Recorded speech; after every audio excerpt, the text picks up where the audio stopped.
Energized show, up the Irish. Okay, what's going on, guys, and welcome to a brand new episode of Energized. Ross, introduce the guest, man.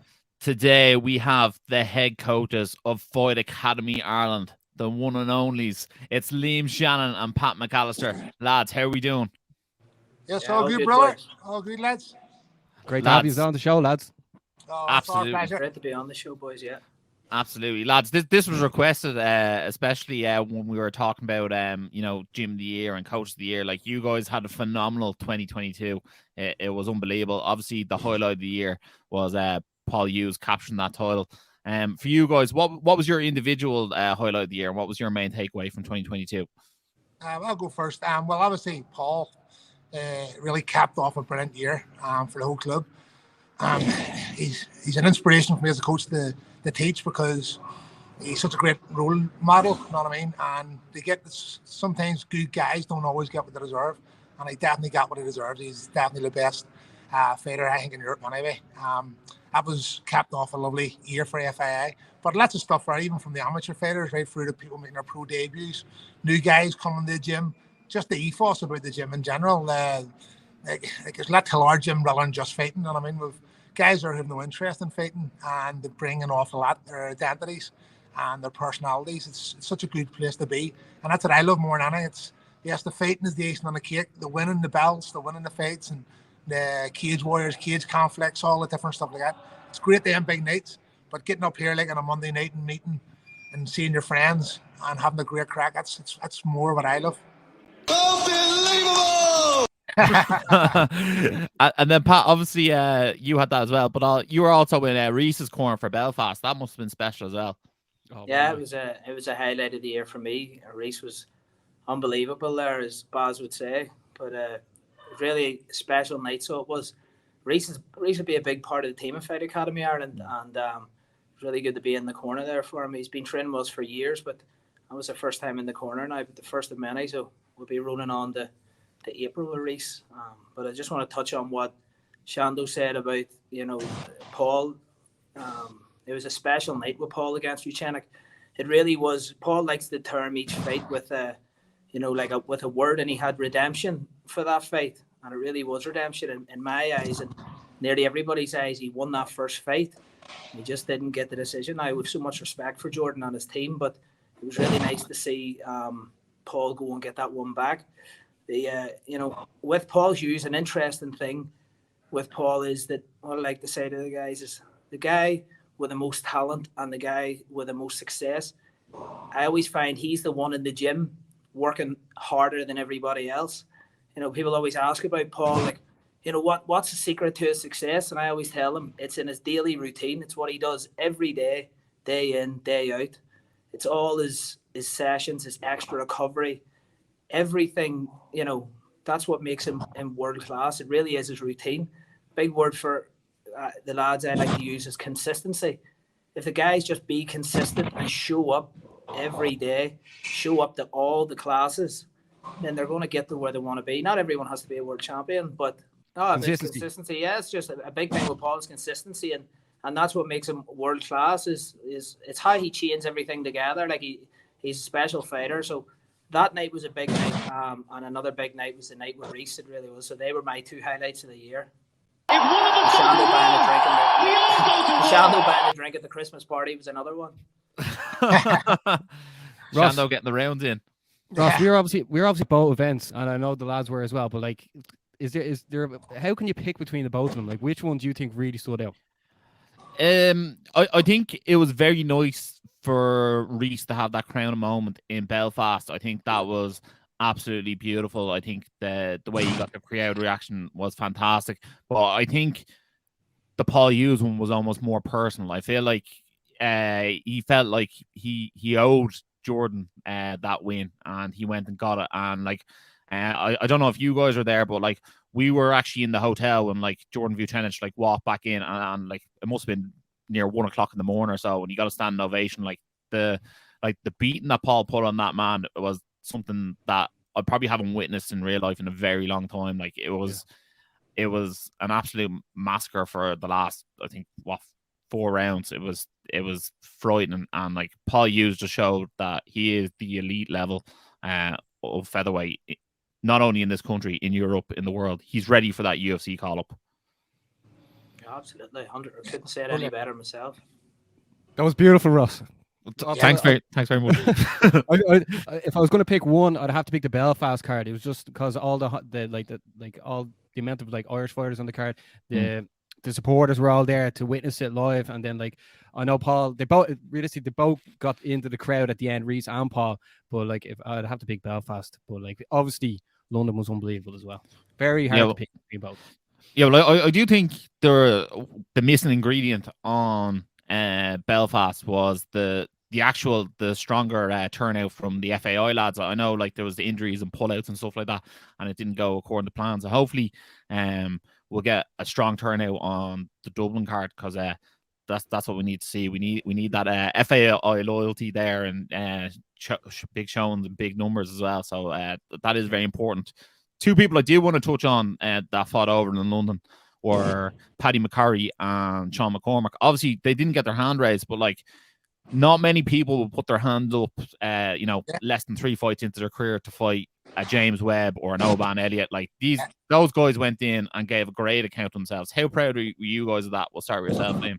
Well, like the thing is, you got to remember, like we're like, I'm sorry saying that what I call these boys here stepping up and all, but we're showing up the like kind of confidence, but also we're stepping up the cage warriors and digging them out of holes. So you like to think a wee bit of they would return that loyalty. As such, to be honest, I was very disappointed in the turnout with Belfast and the offers we got. It really was extremely disappointing, because not just in that show, we go back even cage warrior shows where Daggy Dalton stepped up to face Paddy Pimblett with the reason higher in 8 days' notice, and Joe McCogan stepped up to face Mason Jones in 4 days' notice. Like we always step up. We don't get wee handy fights. We don't want wee handy fights, but we think that we should be at the top of the food chain on cage warriors. We own 4 labels. None of them had 4 labels outside Next Generation. We're the most successful team in cage warriors' whole history. I feel like we don't get a fair crack of the whip personally. Know what I mean? We don't. Like, we've guys that are chopping on our bit. I would just part of the sparring session of our fight team.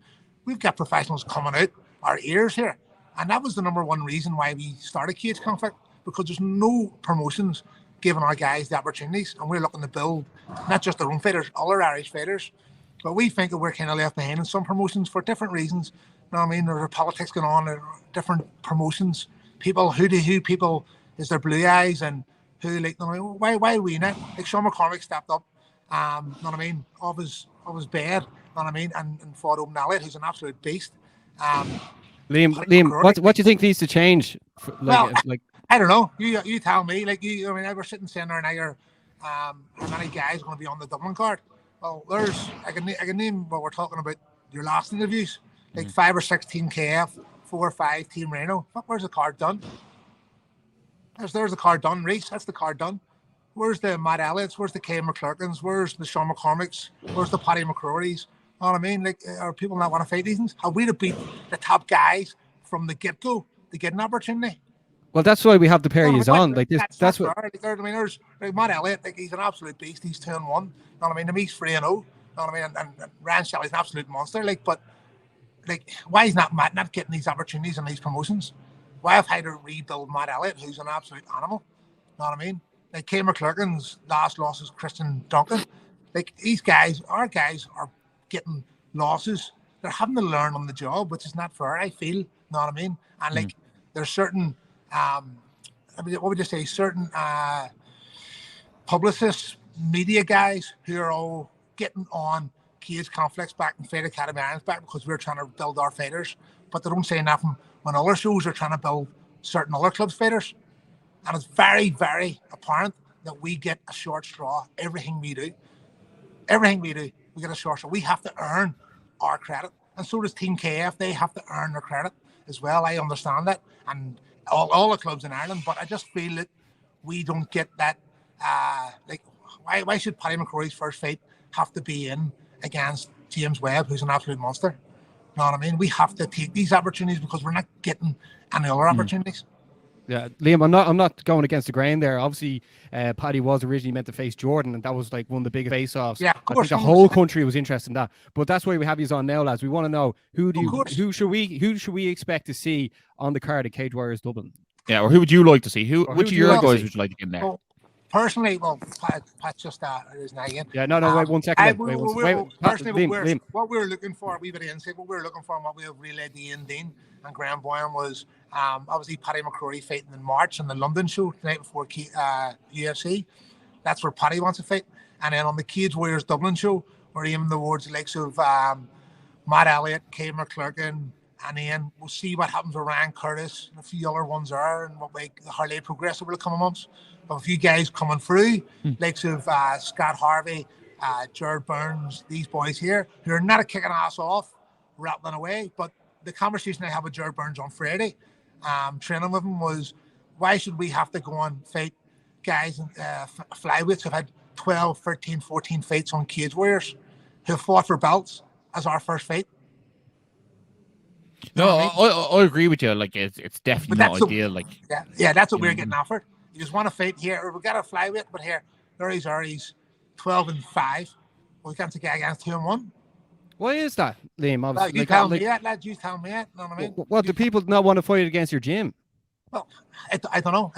I really don't know. I don't understand that. I don't understand how we have to do all the hard work. We have to do all the hard lifting. You know what I mean? Pat, and that's okay, because when we get there, we know we deserve it. Yeah, exactly. Pat, what do you think of this as well? Because I mean, Liam's saying this with a lot of passion. Yeah, that's it. I know what Shando's saying. Yeah, sometimes it's just hard to get the boys in to get a break. But I agree with everything Shando's saying there. I don't want to see Paddy McCarthy fighting James Webb in his first fight on Cage Warriors. That's not for me. And he brought him to the brink as well. You know what I mean? That was a former Cage Warriors middleweight champion, and Paddy McCarthy's going to be a welterweight as well. You know what I mean? So but even you say, lads, where does this is what I'm saying? Where does Paddy go after it? He can't find his free fights in. He's beat an ex-world champion. Where does he go? He's not going to get easy fights going forward after it. They're all going to be either contender shots or title shots.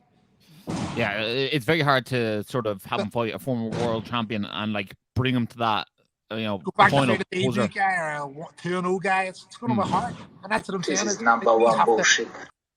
We have to try and like everybody, you see it in boxing. Obviously, boxing's a wee bit, you know what I mean, the tippy toe around it too much. But you need guys progress and that type of stuff. I've had people go, why is Alexander O'Sullivan, debut fighter, fighting a guy who has no wins? It's his first fight. It's his first professional fight against a guy who's had 4 professional fights. You know what I mean? Let's give us a wee bit of grace and try and help our own fighters find their toes. What do you want to fight in the first one? You know what I mean? Yeah. Nathan Fletcher. You know what? I actually saw that Italian guy was actually 1-0, or he was 4-0 amateur and 1-0 or something. So why would Alexander O'Sullivan not be fighting a guy that's 1-0 as a professional? What do they want him to fight? Someone, exactly as Shando says, someone with so much more experience. Alex has had a lot of amateur fights, but going in to fight a 1-0 pro guy, that's fine. Who should he be fighting if he's not fighting him? Then some of the things I try not to get involved in it, but I agree with what he's saying. I've seen some of this stuff, and I've seen the other day, I think Andy Stevenson asked on Twitter, how should someone handle their pro debut or their first couple of fights or whatever. Oh yeah, I've seen that. Yeah. And we had Chris Fields on. He said your first pro fight should be probably easier than your last amateur fight, and I agree with that. I think people need to understand that there's a rule set change when you turn pro. Different things come into play, like elbows, knees, and stuff like that weren't in play before. So if you want to give a fighter a chance to readjust this new rule set, they should be given a chance to come into the new rule set, and they should be given a chance to fight someone maybe a lesser caliber of fighter to actually readjust to this new set of rules. And also, you're starting to get paid now, so your professional career is what really matters. Yes, I don't want to see it going down the boxing avenue where you're 15 fights into your career and you've still fought no one, sort of thing. But at the end of the day, put it this way, Matthew Elliott versus Ryan Shelley, like as controversial a decision or whatever, but like that's not something that I was always overly dying to see. Like, yes, it's sort of exciting in the moment, but you know, one person has to come off with an L on their record, and I don't want to see two young Irish fighters fighting each other like that. I'd rather they'd fight someone else, how the entire country gets behind that. Of course, one guy. exactly, and that's what we try and do. You know, I mean, ourselves well. And like Tom and Chris have great MMA minds and know how to build people on thing and all. And like if you look at the guys who've been on Cage Conflict, like Taka, like Ram, Adam Shelley, like Leon Hill recently, that's what we have our platform for, is that people to find their feet. And yes, not all of them do find their feet. Some of them do fall and have to rebuild their careers. But we should all be getting behind all our Irish guys. You know what I mean? I don't think that we should be putting people down. And we gotta understand, what you guys are saying there now, is that we're trying to kind of let people find their feet and get behind people and build their reputation up and build their confidence up. And then we're a small country, we should be all going together and going for the world together. You know what I mean? We should be trying to be so like kind of so sharp in our criticism straight away. You know, it's very like as Pat says, we're trying not to take it, but sometimes it's hard to listen to. And people sending these stuff and on, you're like going, that's not right. And is there politics there behind that?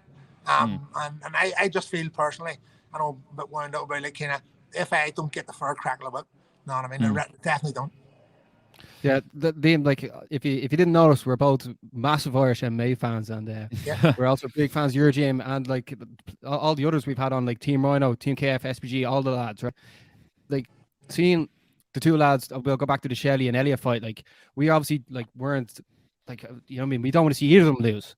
But like we also wanted to give them the platform to both come on and promote the fight together, because like obviously that sort of gets the country more interested, because it's like two Irish guys taking on each other.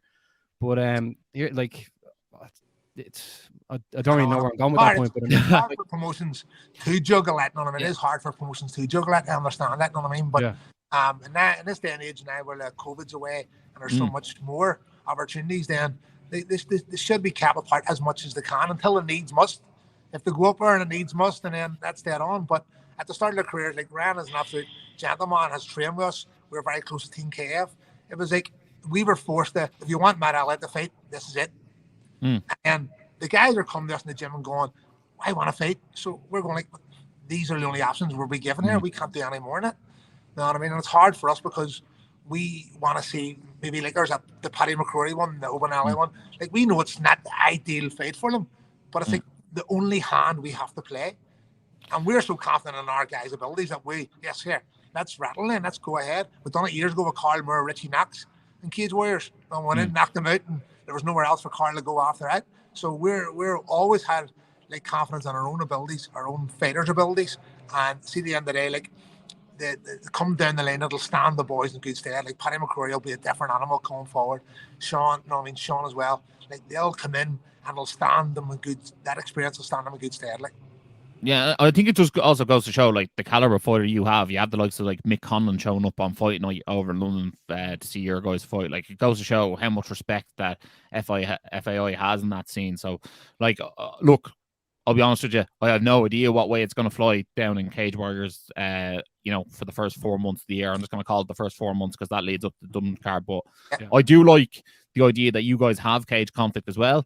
I like maybe like 1 or 2 fights on Cage Conflict, get your guys that experience, and then on the Cage Warriors. And I think like it should become like a series affiliate of Cage Warriors. You have your 1 or 2 fights on Cage Conflict, because like from like looking at the shows you guys put on, like they look brilliant. When you had the show in the Fela up on stage, like you're blowing the roof off the place that didn't have a roof. But those shows that you're putting on are serious. And like we were saying, like Kieran Mulholland versus J.R. Harris, like that's such a high level fight.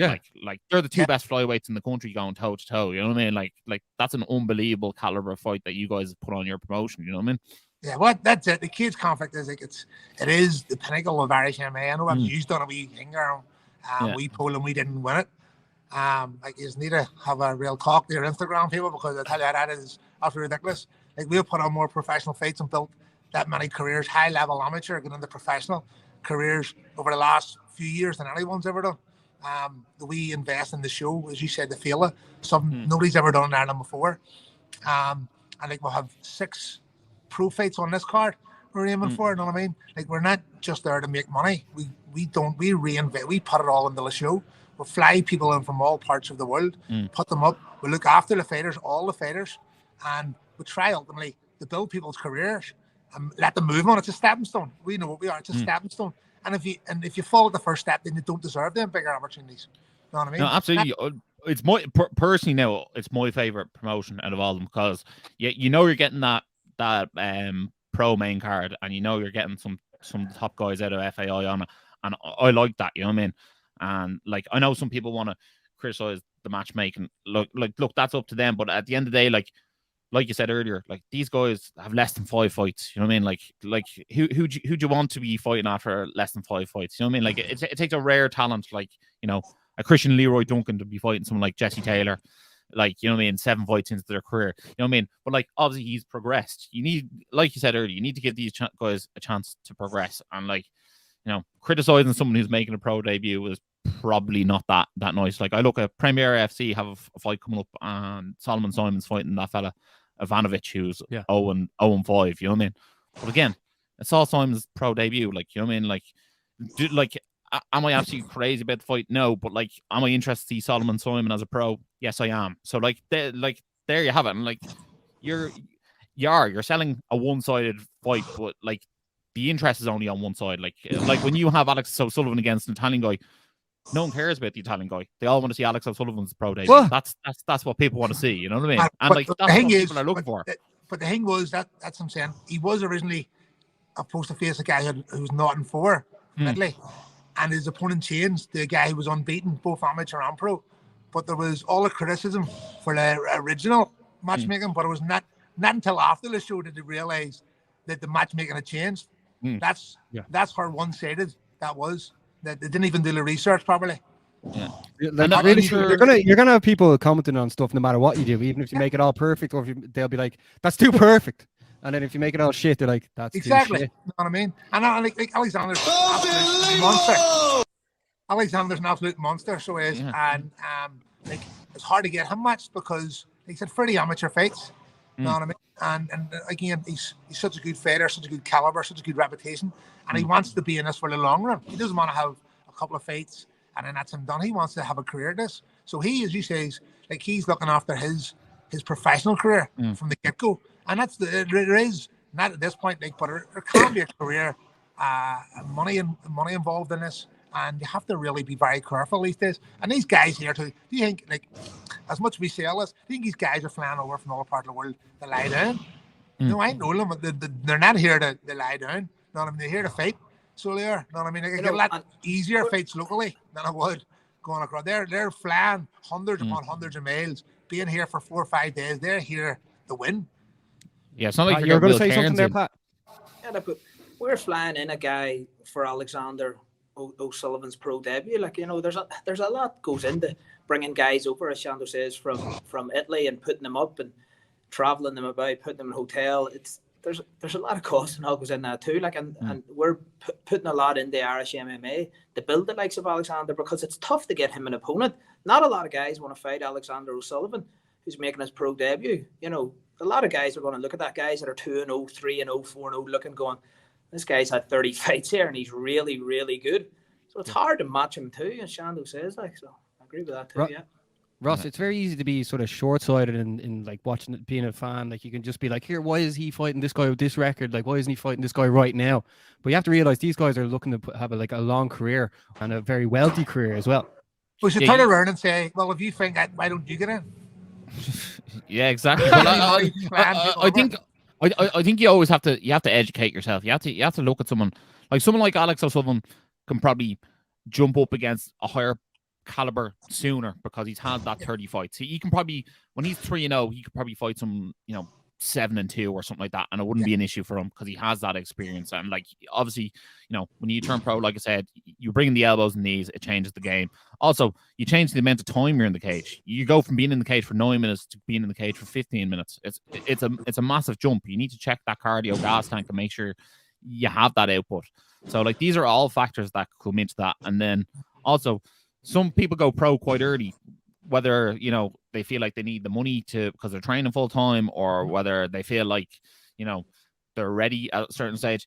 If you have 6 amateur fights and then decide to go pro, like, you need to take 3 or 4 fights that are you feel you're very, very confident of winning to start off with. Because like at the end of the day, if you start off your career 0-2, 0-3, 0-4, it's next to impossible to rebuild that back. You'll not see anyone in the upper echelon of a UFC who's lost their first 3 or 4 fights. It just doesn't happen. So you have to carefully manage those first 4 or 5 fights. And you also become less marketable to sponsors. And as you say, like people like we're like Chris was saying too, we're a great ambassador of get a few amateur fights, but don't stay too long. You know what I mean, and move on to the professional ranks. Because like, I had it years ago with Joe McCogan when he fought down in Cork. I forget the guy, the judo guy fought down in Cork. He was only getting into a fight after 3 minutes, and the round was over, and he was losing the round. You know what I mean? And we says from then on, 5-minute rounds suit you. You're only getting warmed up. You know what I mean? And we have plenty of fighters like that. We train even our amateur fighters like professionals. So like what I'm saying is that we're built for 5-minute rounds. So we don't want to hang around in them amateur, even if they win belts or don't win belts, doesn't make a difference. We want to push them on into the professional ranks as their skill set improves. Like sort of like the Owen McDonald and people like that, they're on the cusp of turning pro. Like they're not having got a great amateur record. Scott Harvey hadn't a great amateur record. The pro game suits them better. So why hang around too much? You know what I mean? Because like, yes, there is the eye mass. I'm not a great believer that builds too much careers. You know what I mean? You can hang around there too long. I think you should just like very, very similar to what Chris was saying. Is do what you do, learn your traits. If you feel you're ready, then just move on, and then manage your professional career at the early stages at the right steps. Yeah, and I suppose in your gym, obviously, you have so many pro fighters now, so like you can see it in someone whether you can give them the steer, and you can say, look, I think you should go pro. I think you should take 1 or 2 more, and you can give them that. So, touching on that, I want to ask, give us an amateur and a pro who you think is going to really smash it in 2023. Well, we'll start with yourself, Pat. Go ahead, Patrick. An amateur, I think Kieran Coogan. He's a really good flyweight. He went 6-1 last year. From I think it was January until September, he went 6-1, and his only loss was a short notice fight on a few days' notice. We actually put him up to bantamweight, the fight at bantamweight, but the guy was like really big, so it was. And Kieran walks around at 58 kilos, so the guy was just really too big for him. I really think he Byron Murphy, was it? Huh? Was it Byron Murphy you fought, was it? Yeah, it was. Yeah. He's a big, strong young lad. Him so. But it was a lot of learning in that fight for Kieran in that loss, and was really glad we took it. Again, at amateur, the losses aren't just as important. But Kieran Coogan's an example of someone that's been training here from he was like maybe 11 or 12. Kieran actually started before we had kids classes, so Kieran's a perfect example of people would see him. I think he's just turned 19, so people would say like, "What a beast he is! He is." So good, like as if he's some sort of phenom, but it's not that at all. If you think if he's been training from he was 11 years old here, he's now 19. He's been on the mats in our gym for 8 years, doing pretty much every class every day, especially when they're so young, to soak up the information so quickly. And that's why he's getting so good so quick. So a lot of people see a lot of our young fighters and say, oh, they're so good, as if they're like a phenom, well, they were born with all this talent. It's absolutely not. It's just about time spent on the mats and time with purposeful practice, I like to say. So Kieran Coogan for me is one to watch. We have probably got 40 to 50 amateurs, but for me, he stands out. I'd like to see him fight Gary Rooney this year. That would be a good test for Kieran. Obviously, Gary Rooney, in my opinion, is one of the best amateurs in the whole of the world, to be honest. Like, Gary could go in pro and beat so many guys to flyweight. But I just personally would like to see that fight, because I think Gary Rooney's so good, and I think it would be an exciting fight, like a really tough fight for Kieran, of course. But again, within the next year to 2 years, I'd like to see Kieran going professional. So that's why I'd like to see him fight Gary Rooney now, so he can get some experience. Yeah, it'd be great little test for him. What about pro, Pat? Pro, there's so many. I would like to see Reese and Paul for sure be in the UFC by the middle of the year, not the end of the year, by the middle of the year. I'd like to see Reese and Paul there. Definitely. I'd like a big year from Paddy McCrory, Matt Elliott. Really like to see big years from them, because they're both so talented. Like, everyone knows what a beast Matt is, obviously, with his wrestling, but he does a lot of work striking now, so he's really getting better. Paddy McCrory is just, Joe McColgan calls him the one. I know he took that loss against James Webb, but James Webb is a big, strong, experienced guy. And of course, as we talked earlier, like, we knew this was going to be a really hard fight, but we have full faith. That's how much we think of Paddy, that we have put him in there. So I'd like a really big year from them guys. And then, to be honest, we have 15 pros here now, so there's a lot of them, but a couple of ones that stand out as well would be Jared Burns and Scott Harvey. Those guys are, to be honest, we're not putting them onto the big shows just yet because we're developing them. And them guys are what I love to see. They're just happy to work and do as we're saying, and just, follow the plan, and then we'll unleash them onto the bigger shows in a fight or two. But Scott and Jared Burns are really, really good. And just one other mention, there's another fella, there's actually 3 brothers joined us, the Corrigan brothers, and Henry Corrigan's a bit of breaking news here, that he's going to be fighting on Cage Conflict, and he's making his return after a few years out. But Henry's 7-0 amateur, and he's 1-0 pro, so I'm really looking forward to seeing Henry get back into it, because since he's joined us, he's really made some big strides, Is he a flyweight? He's a flyweight, yeah. We have a lot of really good flyweights here, like in the gym. Yeah.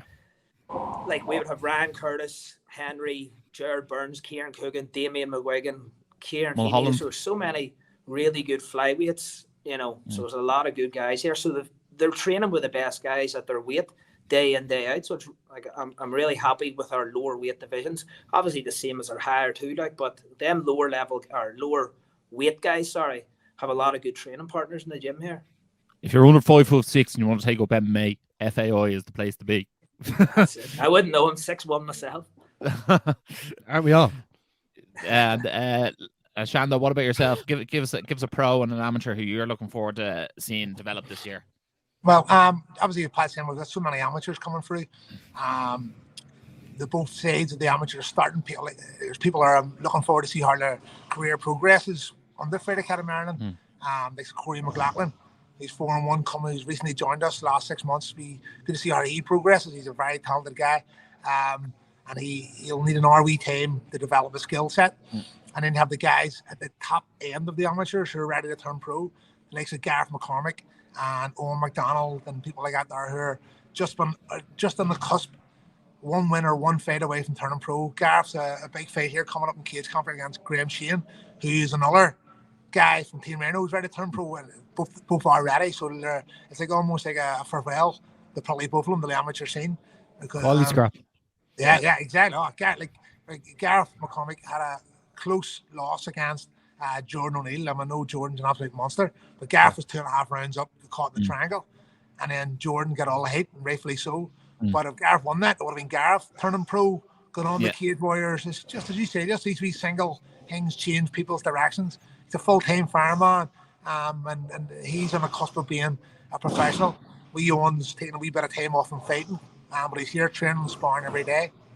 He's having his first wee baby here in a few months, so after that he'll be having maybe one more amateur, just go straight to pro. So one of them is probably Gareth, because he's up next. I'm looking forward to see Gareth as amateur and progress into the pro ranks.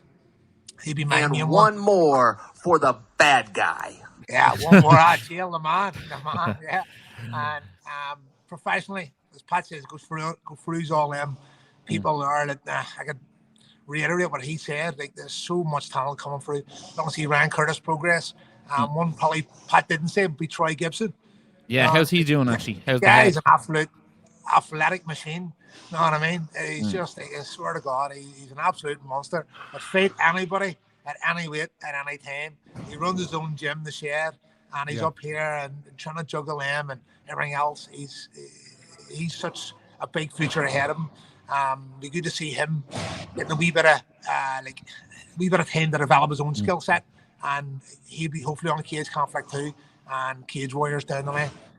But still don't know how he weighs in at 77 kilos. We met him over in London, and I was like, "This guy is enormous, monster." Like even when he weighed in against Blaine McGill, like I had to send him a video an hour before saying he's 77 kilo now. There he's on the weight already an hour early because nobody believes him. You know what I mean? But like that's it. Like, you know what I mean? It's so good. Like that. You've got so much people up here driving each other on. Everybody is patching about the flyweights, but if you come here, like if you could charge people coming here to watch spars, so we could. You know what I mean? Yeah, in fairness, you guys are doing absolutely incredible stuff. Like, we love the gym. We hope this year is the year where you guys get the recognition you deserve. Like, you have like 2 world champions in your gym, 3 if you include Reese. Like, that's absolutely incredible. People always say about 2. Reese is there too, so it's 3. Yeah. Reese is there too. So but like sometimes I don't want to just only include him as an FAI fighter because I don't take anything away from Rodney either. No, I know. So I know he cross trains. Yeah, we don't want Rodney after us again. Yeah. Absolute legend he is too. He is, yeah, but like that's absolutely incredible, especially across 3 different weight classes as well. So like that's what you want to see, you know what I mean? So like you guys are Matt Elliott's the next. Matt and Paddy McCrory are the next.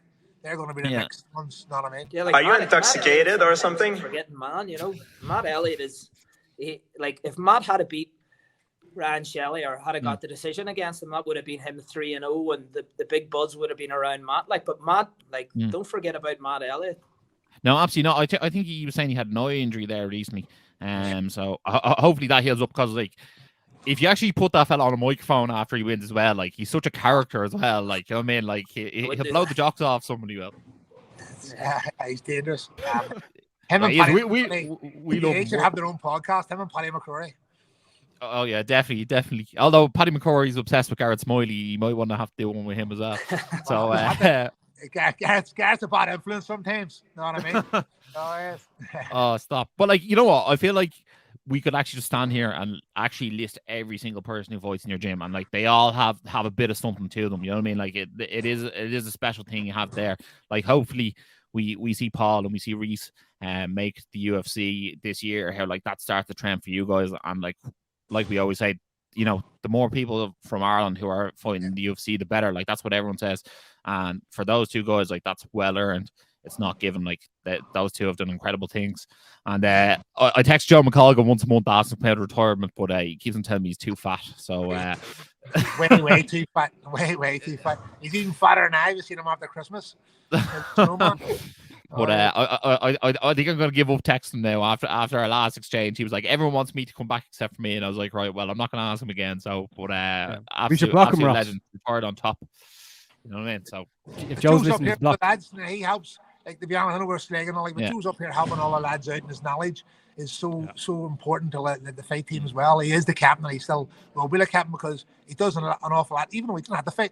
He doesn't have to fight for us. Just being here and his knowledge and his help, and sparring the boys. Maybe we're going to have one, we'll call him the toaster now. He's only good for 2 rounds.